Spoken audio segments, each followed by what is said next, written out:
भक्ति करने के लिए, ध्यान करने के लिए, या साधन करने के लिए, या तपश्चर्या करने के लिए सदगुरु का जैसा एजेंट का जरूरत आएगा। ये अनेक लोग का एक सवाल है। इस सवाल के बारे में मैं ये नहीं कहना चाहूंगा कि सदगुरु ऐसे है, सदगुरु तैसे है, वो आप वो करो, अब ये करो, ये मैं कभी भी कहना नहीं चाहूंगा। मैं इतने कहना चाहूंगा, पुरातन में जो चल के आया वो एक कथा है, वो कथा के बारे में मैं बताना चाहूंगा। वो कथा ऐसा था, मालव देश का राजा चंद्रशेखर थे, धाराल संपत्तिवान थे, चतुरंग सेना बल थे, गजो बल, अश्व बल, रथो बल, सेना बल, ऐसा चतुरंग बल का सेना बल थे। धाराल संपत्तिवान होने के कारण से मालव देश का प्रजा सभी लोग संपत्तिवान के, संपत्तिवान होने के बाद पूरा अगर देश अगर संपत्तिवान आए, इसका मतलब प्रजा भी संपत्तिवान होता है। अगर प्रजा संपत्तिवान हो गया, उसको दरिद्र कभी नहीं आएगा, सुख संपदा ऐश्वर्य रह जाते हैं। इस मालव देश का राज्य दरबार का राजा चंद्रशेखर का राज्य का पुरोहित था, वो ब्राह्मण थे। ब्राह्मण को पास एक भी गिराकी नहीं मिलता था। क्यों नहीं मिलता था बोलेगा तो, किसी को भी दरिद्र ही नहीं है, सबके पास पैसे पैसे है, सोने सोने। ये जोरत कोई भी मत बोलिए, जोर से मत बोलिए, मोबाइल में धीरे से बोलिए, एक मन का अंदर।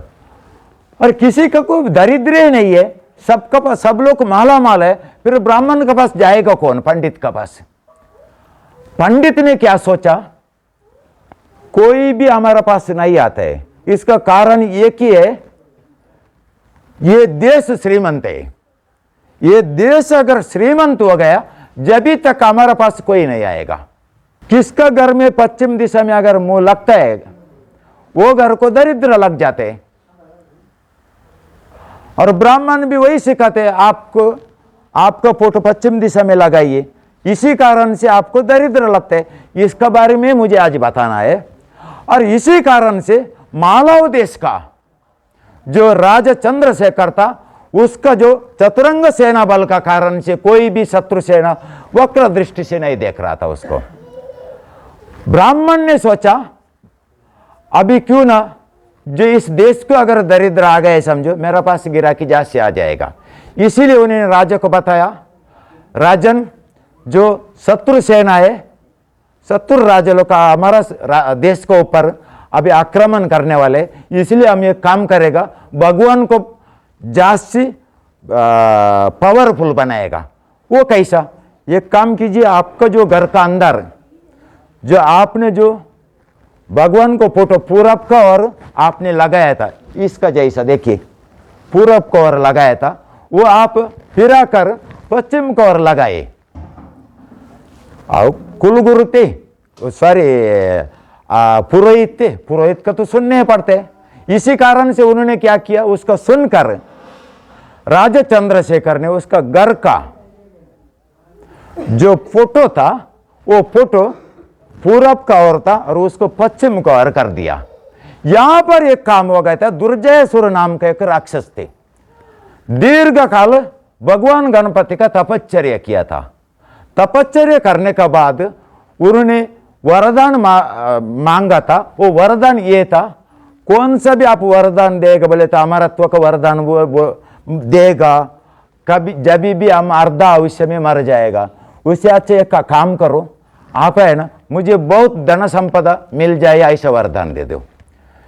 गणपति ने तथास्तु कह दिया, लेकिन अभी नहीं, किसी दिन जो इंसान खुद का ईश्वर का जागा में जाकर बैठेगा और ईश्वर को इंसान का जागा में बिठाएगा, उस दिन तुमको धन संपदा दे देगा, ऐसा गणपति ने बताया था।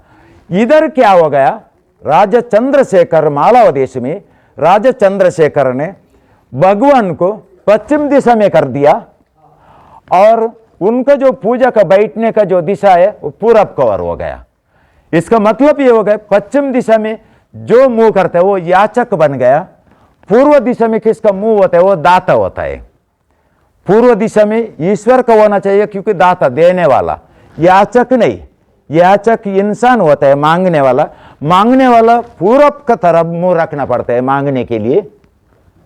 और इधर मालवा देश का राजा चंद्रशेखर का जो घर का अंदर का जो दरबार में गलती हो गया, ईश्वर को याचक बनाया उन्होंने और खुद को दाता का जागा में पुरोहित का सलाह अनुसार बैठ गया। और दूसरा दिन सुबह होने का जब भी जो उसका जो रानी थी, रानी का मुकुट गायब हो गया सोने का, जो भंडार था, धन का भंडार, सोने का नाण्य था, वो पूरा गायब हो गया। पूरा देश कंगाल हो गया। कोई किसी का पास भी 1 रुपये भी नहीं। सब लोग के पास नाण्य, सोने का नाण्य पूरा बर्बाद हो गया। इतना कंगाल हो गया। कारण क्या है? गणपति ने उसका वरदान का अनुसार ये जो ईश्वर बनने का चट आए किसको, उसका जो पैसा है मैं तुमको दे दूंगा के बोला था, उस देश का जो पैसा को पूरा दुर्जयसुर को दे दिया, क्योंकि इसमें पाप नहीं लगते। आपका घर में आप पूर्व दिशा का और छोड़कर आप पश्चिम दिशा का और अगर मुंह लगाया, आप याचक बन गया। अगर पूर्व दिशा में आकर आपका खुद का मुंह अगर आ गया तो आपका घर में लूटने से कौन सा भी पाप नहीं लगते, क्योंकि विधाता का नियम है। इसी कारण से मालवा देश का राजा चंद्रशेखर पूरा बर्बाद हो गया। बर्बाद होने के बाद अभी खाने के लिए भी कुछ भी नहीं बचा। इसीलिए उन्होंने सोचा अभी मेरा पास खाने के लिए भी कुछ नहीं, सोना नान्य कुछ भी नहीं, धान्य सब कुछ पूरा बर्बाद हो गया, ऑटोमेटिकली गायब हो गया। क्या हो गया मुझे मालूम नहीं। मैं आज तक किसी को भी अन्याय किया नहीं है, सबको न्याय प्रिय एक राजा था और सभी को मेरा पास अहंकार भी नहीं था और क्रोध भी नहीं था। कितना चाहिए उतने क्रोध बना था अपराधी को शिक्षा देने के लिए, लेकिन अहम भाव का क्रोध मैंने कभी किया नहीं है। अपराधी को शिक्षा देने के लिए मात्र क्रोध थोड़ा सा रखा था। इतना बड़ा आदर्श पुरुष होने के बाद, न्यायनिष्ठ होने के बाद भी मुझे इतना बड़ा संकट क्यों आ गया? अभी एक ही मार्ग है, अभी जंगल में जाकर ईश्वर का तपश्चर्या करना। ये बोलने का जब भी उसको पुरोहित पंडित ने सुन लिया, उन्होंने बोला आप एक काम करो, ओम नमः शिवाय बोलो, आप तपश्चर्या में लीन हो जाओ। तपश्चर्या के लिए निकल पड़ा, लेकिन इसका दुर्भाग्य देखिए, उसको सदगुरु नहीं है। सदगुरु के बिना कोई भी साधन हो ही नहीं सकते। सदगुरु के बिना कोई भी तपश्चर्या कभी पूर्ण नहीं हो सकते, और उसके बाद सदगुरु के बिना दीक्षा भी नहीं मिल सकते। इसी कारण से बिगर पुरोहित का जो शब्द का अनुसार उन्होंने तपश्चर्या के लिए निकल पड़ा और उधर ध्यानस्थ बैठ गया और ओम नमः शिवाय नाम का जप करने लगा। इसको जप कहा जाता है, तपश्चर्या नहीं कहा जाता है। जप किया, 1 बरस तप नहीं, 10 साल नहीं, 100 साल भी नहीं, 1000 साल नहीं, 60,000 बरस तक तपश्चर्या किया, फिर भी भगवान शिव शंकर प्रसन्न नहीं हुए। लास्ट में उन्होंने सोचा अभी भगवान महादेव प्रसन्न नहीं होता है, इसका मतलब भगवान मेरे सामने नहीं आने वाले। उसका आने के एक मार्ग है, उसको खींच कर लेकर आऊंगा। कैसा बोले तो मेरा जो हाथ में जो उंगली है उसको काट लूंगा मैं, और इसका जो आने वाला खून को दर्पण कर दूंगा आपको। उसके एक तलवार था, तलवार से उंगली काटा एक, फिर भी महादेव प्रसन्न नहीं हुए। दूसरा उंगली काटा नहीं हुए, तीसरा उंगली काटा नहीं हुए, अभी दोनों बचाए। पक्का तलवार पकड़ने के लिए चाहिए ना, और इधर से काटने के लिए शुरू किया, जब भी नहीं, ये 5 का 5 काटा नहीं आया। और उसका बाद उन्होंने बोला अभी इतना उंगली काटने का बाद भी आप नहीं आते, फिर ये जीवन क्या करने के लिए, मुझे ये जीवन ही नहीं चाहिए यार। कि उन्होंने खुद का गला को काट लिया। जब भी स्वयंभू आशुतोष महादेव प्रसन्न नहीं हुए, उसका आकर जीवित भी नहीं किया। उसी समय राजा चंद्रशेखर का वो जन्म का समाप्त हो गया। समाप्त होने के बाद यहां पर एक सवाल आता है, 1000 बरस तपश्चर्या किया, उसका निरार्थक हो गए का, तपश्चर्या का फल निरार्थक हो गए करके ऐसा भी सवाल आता है। तो निरार्थक होता है कि या नहीं, वो आगे देखना पड़ेगा। और ये जो मरा हुआ जो राजा चंद्रशेखर का जो आत्मा है, पुनर्जन्म में फिर अवतरण हो गया। पुनर्जन्म में किसका गर्भ में जाके बैठा? गर्भ में हिरण्यकश्यप का धर्मपत्नी कयादु, कयादु का गर्भ में जाके ये राजशेखर चंद्रशेखर का जो आत्मा, उसका कयादु का गर्भकोश में बैठ गया।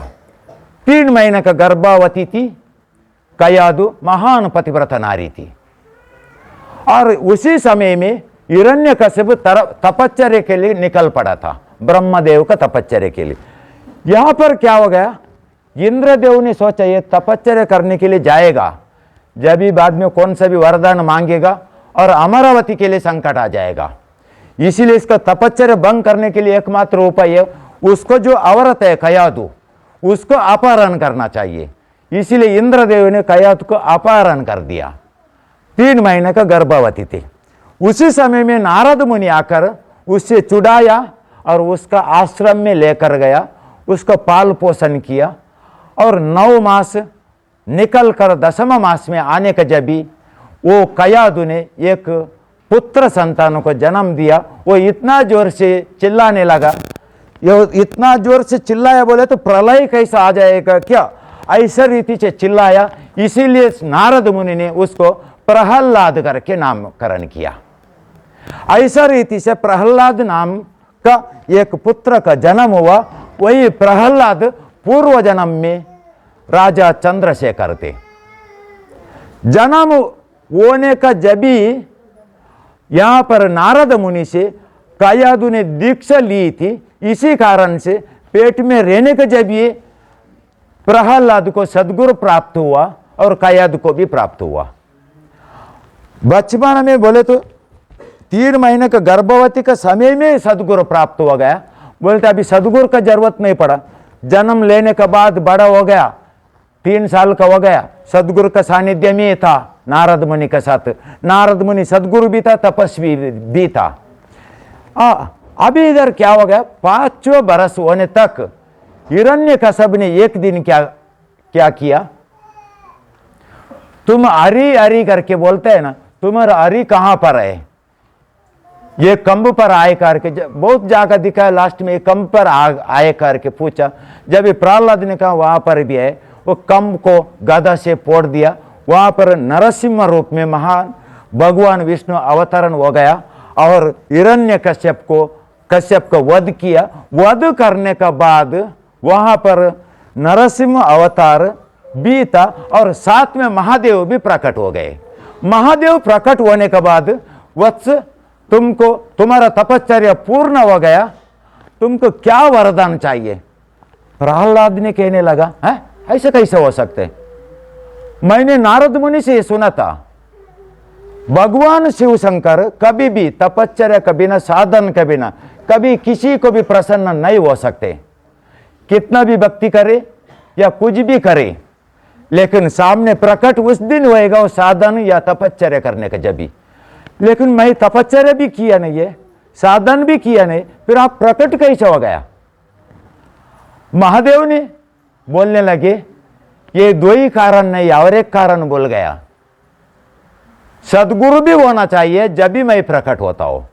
किसको सदगुरु आए और किसी ने साधन किया, किसी ने तपश्चर्या किया, जब भी मैं प्रकट होता। सदगुरु नहीं रहेगा तो ईश्वर प्रकट नहीं होता है। यह ज्ञान आप लोग को पूर्ण प्राप्त हो गया। और इधर ऐसा भी होता है, भक्ति करने के लिए सदगुरु का जैसे एजेंट का जरूरत है का? मैं ये भी एक सवाल पूछना चाहूंगा, शिक्षण सीखने के लिए शिक्षक नाम के एजेंट का जरूरत है का? अगर उसका जरूरत है, फिर इसका जरूरत क्यों नहीं है? आपका दिमाग इतना कमजोर क्यों हो गया? अपना आप आ जाएगा आपको। कौन सा भी अपना आप सीखने के लिए कभी मिलता नहीं है। इसीलिए कौन सा भी गुरु का या सदगुरु का जरूरत होता है। शिक्षण सीखने के लिए विद्या गुरु का, टीचर का जरूरत पड़ता है। और अध्यात्म का अलौकिक शिक्षण सीखने के लिए सदगुरु का जरूरत पड़ता है। ये कभी भी झूठ होने वाला नहीं है, ये अंतिम सत्य होता है।